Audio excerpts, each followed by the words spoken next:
you're not too confident with a short ball, this is a really nice drill. Get someone 2 or 3 meters away from you and get him to throw underarm straight at your head.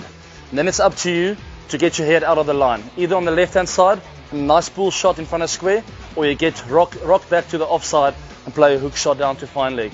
I used to do this drill a lot with Ray Jennings and Mark Boucher back in the day, and it helped me a lot.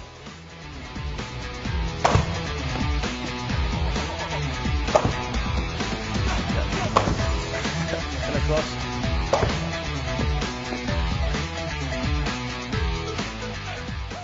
It's obviously important when they've got a square leg and a fine leg out to keep the ball on the ground. The further the ball goes outside of your eye line, the harder it is to keep it down. So you really have to get onto your toes and make sure you roll over.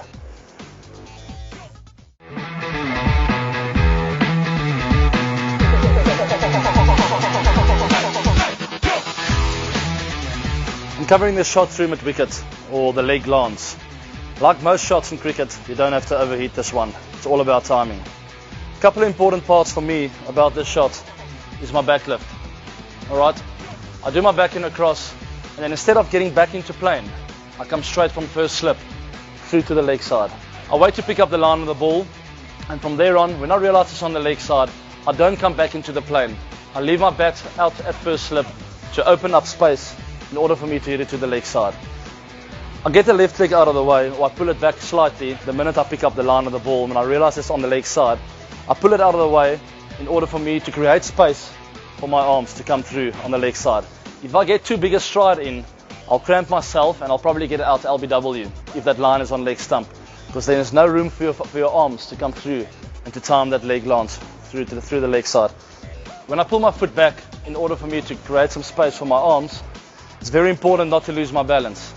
Most players around the world lose their balance to the offside and therefore lose a lot of power and timing down to the leg side. Then you'll find a lot of balls go down to fine leg and not through mid-wicket where it should be penetrating. If you get your leg back, make sure your balance still goes towards that pitch map that I spoke about in the previous episode, and you get it to drive through on the leg side. And what goes hand in hand with that when you pull your leg back is not to come across with your right leg. A lot of players around the world will hit the leg side shot and open themselves up by moving the right leg forward. You've got to keep that right leg intact in order for you to create a lot of power through the leg side and not to lose your balance. A lot of guys do that. Got it.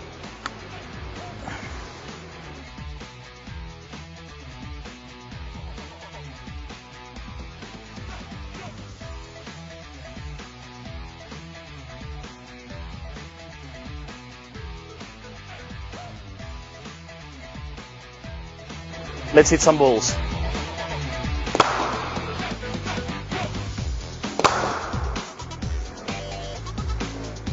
Notice when I play this shot, I still stay in my box. In order for me to get a lot of power on the ball, you've got to play it nice and late. Never leave your box. Leading edges will come into play and you'll start missing the ball also onto your pads.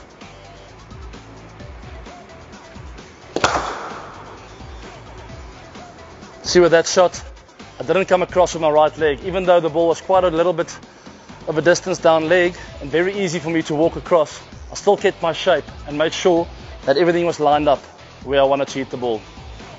To get the perfect timing with this shot, it's really important still to steer with your front arm or your left arm when you're a right-handed batter, and then at the minute of contact, then you can get the right arm involved, and that's where the flick comes in, and that's where you can manipulate it through any area on the leg side.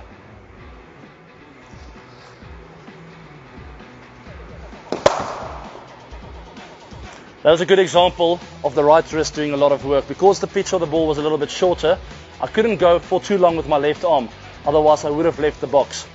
So it was really important for me to go nice and late and then let the right wrist do the work and work it down to the leg side.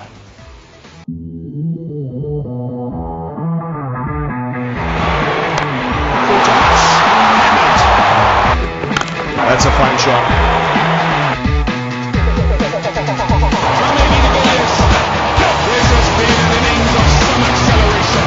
It took a bit of time, and I mean, watching myself for years on TV and some of my highlights, realizing when you time the ball better and when not, I sort of come up with a bit of a rhythm with my bat, jumping it up and down, And then at the point of release, with my trigger, I drop my hands, try and drop my bats and hands a little bit in order for it to go up again. It just feels natural for something to go down and then up.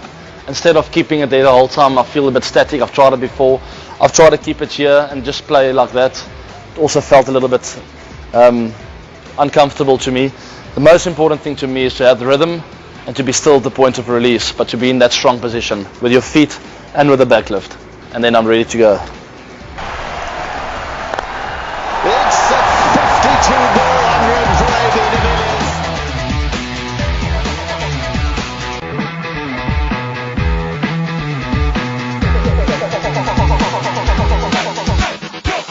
So I'll take my stance, which is normally about shoulder width apart. This has come for many years. I mean, this is what feels comfortable to me. It's changed though. It's changed slightly over the years. A little bit bigger, a little bit wider, a little bit lower. Lots of things have changed. My left foot's been open before, it's been closed before. And there's nothing wrong with that. There's no right and wrong. As long as I feel comfortable at that specific day and confident that I'm prepared.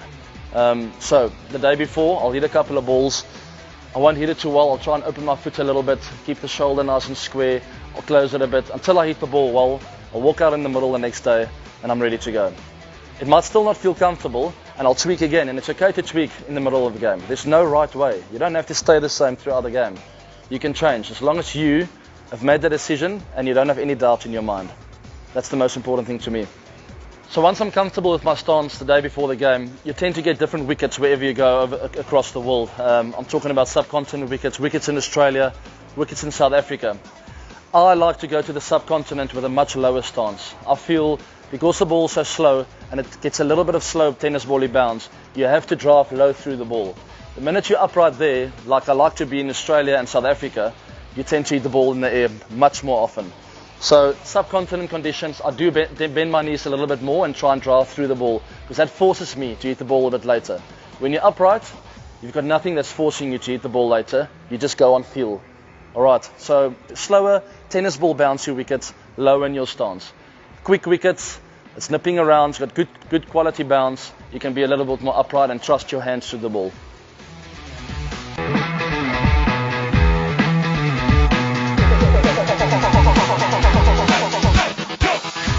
It's important to play everything under your eyes, not to let it go out of the box. I always talk about a little box that's around me. I don't want any part of my bat, feet, head, nothing to leave this box. Everything must happen in this box because that's where I have all my power, right here in this box. Everything to be played right here. In golf, they talk about a compact golf swing. You got to feel like you almost swing in a box, and it's the same with my batting. I like to feel that I'm really pushed into a box and that I'm not allowed to leave this box. All right, I've got to play the ball within this box as well. The box will be different for every guy. For bigger guys, it will obviously be a little bit bigger. For me, I don't like to take a too big a stride because when the ball swings in, it'll hit me on my pad. So my strides are normally a little bit smaller, and I draw this box right around me. So I want to play the ball in this box. My hands are not allowed to leave this box because then I hit the ball in the air, and I'm a big candidate for a nick-off then. All right, so everything under your eyes, allow the ball to bounce and come into your box, and this is where you have all your power. This is where you can really, really cause havoc.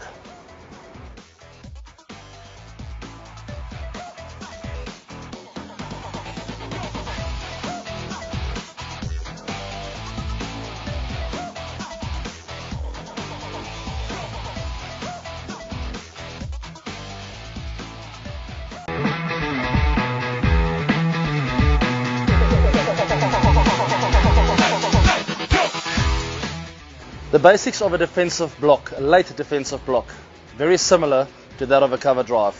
Obviously cover drive, you're looking to score some runs, you're looking to get 2, 3 or 4, but the basics stay the same. Alright, I spoke about the box earlier. You still got to stay in that box. You still got to have that nice high elbow. You still got to hit the ball late. The only difference is you're leaning into it a bit more, with more body weight, looking to score some runs. If you play it early, you're a big candidate of nicking it off and you might hit it in the air.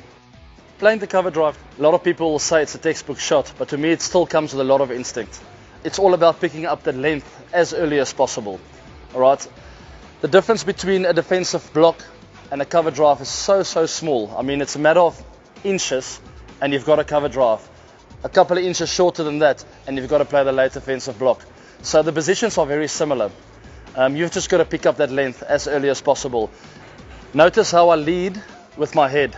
Alright, it's very important not to hang back with your head, because then you will leave the box with your hands. Your head and your hands have got to go together in order for you to stay in your box, and in order for you to play that ball nice and late. If you face the first ball of an innings and it's in half volley, you've got to trust your instinct and play your cover drive or your straight drive. But to me, more often than not, 9 out of 10 times, you have to earn the right to play your cover drive. What I mean by earning the right is really assessing the conditions, understanding the flow of the game, and reading what the bowlers are trying to do. You can't just come in when a bowler's in top form and just think that you're going to get cover drives all along. You've got to earn the right. You've got to play the defensive stroke and play it nice and late. Stay in your box. And when that moment comes around, when you get that sniff, the cover drive will be all yours.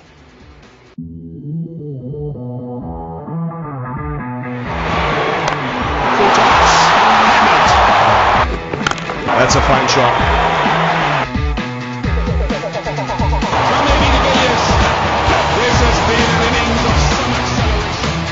This is cricket yard. The grip's an important part of the game. This is how I do it. Alright, so to get pretty technical, which I don't like to do normally, but it's important to get technical with the grip, because if your grip's not right, you're gonna have to be an exceptional player to succeed. So if you make a little V with your hand, with your thumb and your index finger, and you run it down the left side of this bat, you come up to more or less this angle here on the grip. That's where I like to have my V of my left hand. Alright. And same with my right hand. I put it pretty much in the same spot there, just on the left hand side of the left edge of the bat. Alright, if I get the V's right, just on the left there of the middle of the top of the grip, I sort of just grip it then. When I hold it, it's important not to have an angle on your wrist. Alright, it must be really firm straight down, not bend this way or that way. And right throughout your shot, it needs to stay similar to this. Alright, this gives you really strong power in steering the ball wherever you want to. Your right hand is obviously the power hand. They talk often about the bottom hand, so this is the right hand for a right-handed batter. Also, I like to have the view in the similar kind of line, but with this hand, you only hold with the 2 fingers. Alright, so don't worry if you can't get all the fingers on. More often than not, you'll only have 2 fingers on the bat. Make sure it's nice and tight on there, and every now and then your fingers will get on, but it will happen naturally. Don't think about it. These 2 fingers are the most important. Get it on that line, on the same line as your left hand, and then once you feel comfortable, you're ready to go. I can think of some of my friends, a guy like Graham Smith, who was an incredible cricket player, but his grip was very strong on his left hand, which meant that he had a bit of a bent on his wrist and a very closed face. He still made it work because he's a very talented human being, but it sort of limited him in some of the shots, especially through the offside. He found it really difficult to open up his bat. Whereas if you have this strong grip running down the left hand side of the bat, you are open to play the ball wherever you want to. You can hit it through point, you can work it to the leg side, you can pretty much play it 360 degrees around the field.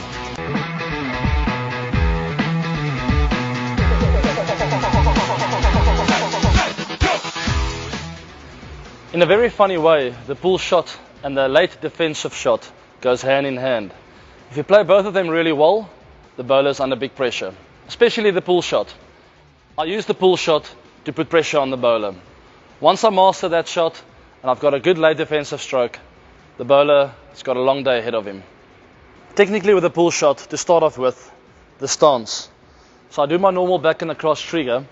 Now very important for me, and mentally for the bowler, against the bowler as well, is your next movement to be going forward. So I like to do the back and across, be really still. When I see it short, I do a little press with my front foot in order for me to really get my momentum moving forward. And from there on, I rock back with my back foot, going across a little bit, and to get into good position to play the pull shot. Notice how I use my back foot to really stabilize myself and to get into a strong position. When you're not into a good position, you will tend to commit yourself to the shot and you won't be able to pull out when there's a bit of bounce. When I'm in a solid position with my feet, there's always time to pull out of the shot when there's a little bit of bounce and when it's getting too steep on you. To really free up my arms, it's important for the ball not to be in line with my head. Just outside, so I can free up my arms on the offside, or just outside the leg side, so I can play a hook shot down to fine leg. But never in my throat, head area, because because that'll cramp you and it'll all go straight up. Ideally, for the pull shot, the ball should be just outside your eye line. Never get a short ball to be coming straight at your head, because that'll mean you'll be taking your eyes off the ball. Really important with the pull shot, when you get into a good position, for the right arm to extend. Never keep this right arm bent through the shot.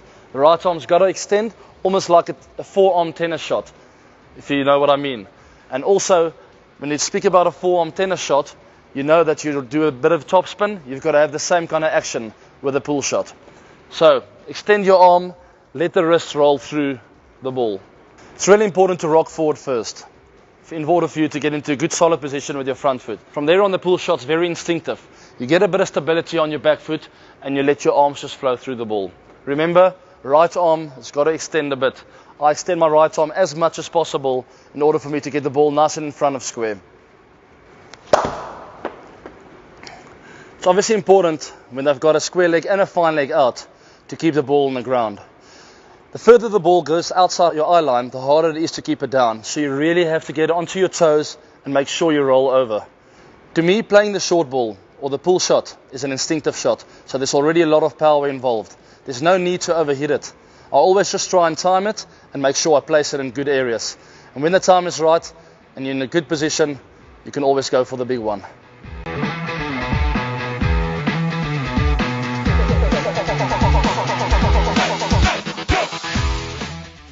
I like to start with a check cover drive instead of a full cover drive. That forces me to get into a better position when I'm checking it. I play this kind of shot a lot in the UK, where the ball's nipping around a bit and swinging a lot. It's really important for me to stay in that box and to make sure I check it and not try and overhit it. So the minute I overhit it, my hands tend to leave that box a little bit too early. You can use that only when you're really in, when you're on 100 or 50 plus and you're feeling confident and you're ready to take the game away from the opposition. Then you can start searching and hitting through the line of the ball. That is a good example of a check drive. I didn't allow my hands just to free up, so I didn't open up too much and bring the slips into play. I really got my head and my hands there at the same time, checking the ball and not trying to overhit it.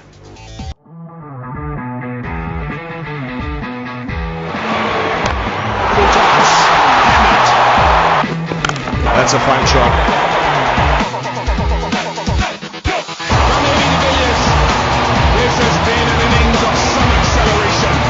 This is cricket yard.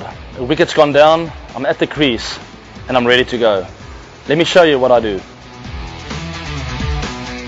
Pretty nervous, but it's important not to show weakness. I'm well prepared. I know that my body language is important. I know to watch the ball is important and I know exactly what to do.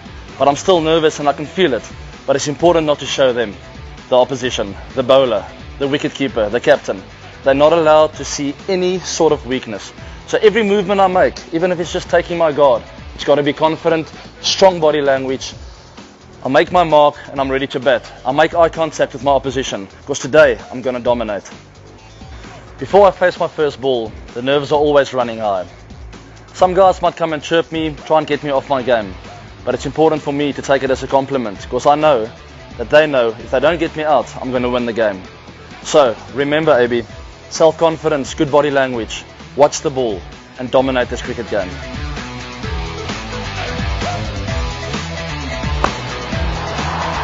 Has he found the gap? Yes, he has.